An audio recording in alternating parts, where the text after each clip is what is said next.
Bu günləri Neftçilər prospektində ağır yol hadisəsi baş vermişdir. Nəticədə 3 avtomobil toqquşmuşdur. İkisi Nissan markalı maşın olmaqla, üçüncüsü Infiniti markalı maşın toqquşmuşdur. Nissan markalı maşınların dövlət nişanı 9BR535 və 10PK704. Infiniti maşınının dövlət nişanı 10VV989. Dərhal hadisə yerinə yol polisləri və təcili yardım gəlmişdir.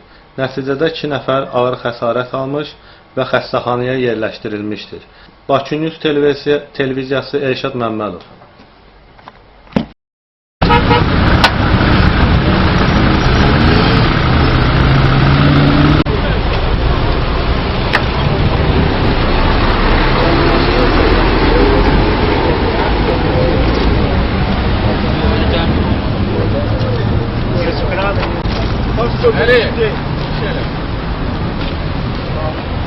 Hele şeyler sen bize yaksan.